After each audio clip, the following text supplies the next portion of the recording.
Hi, welcome back to Just an Everyday Fan. So today I'm going to do something a little different. This is going to be kind of a compilation.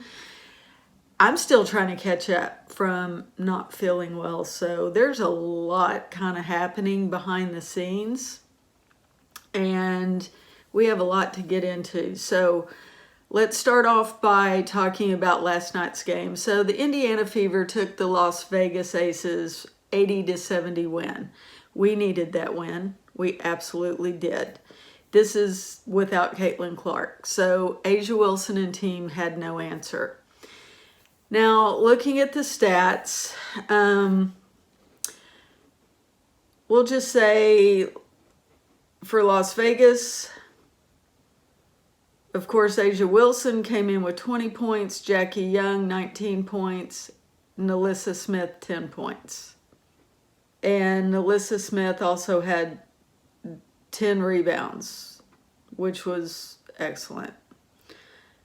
Indiana Fever. Kelsey Mitchell came in. She is still having a strong game, 21 points. She's putting up some points.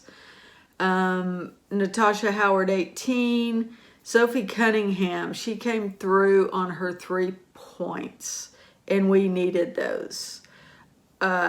15 points for Sophie and 9 points for Ari. Sydney Colson came in with 4. So you had roughly Aaliyah Boston, 13 points. So you had Natasha, Aaliyah, Kelsey Mitchell, and Sophie all in double digits. And I think, as we all know, teams are hard to beat when those 4 and 5 players that are on the floor all get into double digits. It makes the matchup fairly good. Now let's talk about some of the things that happened during the game. There were a lot of whistles, and then there weren't. The officiating seemed all over the place. At one point, A'ja Wilson got away with it again, as she did a couple of games before. She wraps up Aaliyah Boston from behind in a bear hug and ties the ball for a jump ball. Is that even legal? I'm asking y'all, because to me that would not seem legal if you're wrapping up a player and pinning their arms for a jump ball. I would think that the tie on the ball would have to come from the side, the above, or the front. Am I wrong here? Y'all let me know, because as you know, I'm just an everyday fan. I'm still learning all of this. Fever finally moved. They finally moved. They signed a player. They signed Chloe Bibby for a 7-day contract. Now, Chloe was released from the Valkyries. Indiana Fever brought her in on a 7-day contract. Not even a hardship, because they're not at hardship status. Caitlin's the only one out. Stephanie White and the front office have not filled that 12th person position. They've just let it kind of hang out there. And then you have Turner that's just bench warming. She doesn't come in. She's not contributing. And I don't understand that either. But they get paid the big bucks for the decisions. So now this is an interesting concept, I guess. And I understand it.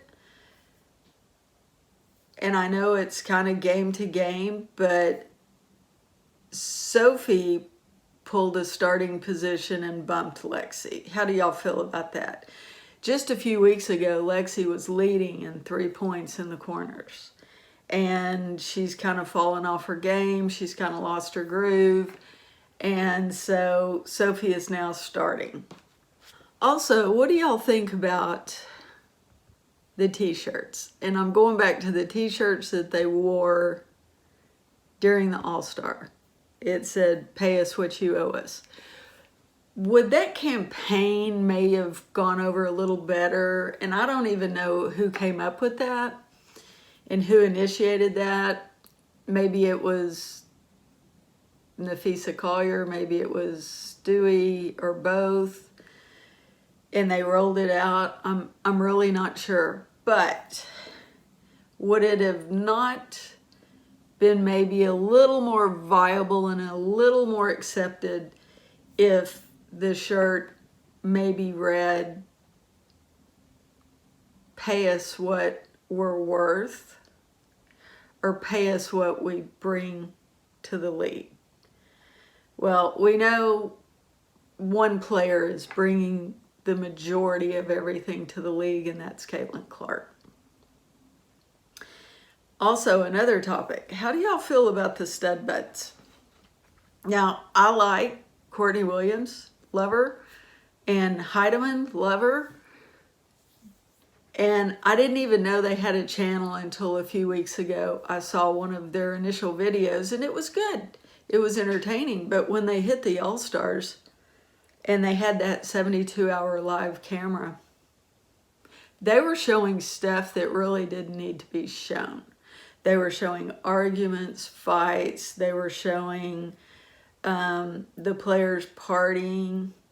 They were showing the owners and the GMs and everyone kind of in a different light. I'm going to poll y'all, do you think it's a good thing or a bad thing? Because it appears recently they did another video and they released some footage that maybe wasn't so flattering to the WNBA and the players. When you're going into a CBA agreement, I think it should be professionalism across the court. And some of this stuff is not professional. I don't know that the NBA would have allowed something like that to be filmed or put out. So tell me your thoughts on that. Are you team stud buds, or maybe team stud buds and they need to tone it down a bit and keep it professional? I mean, I think it's a great concept that they have going.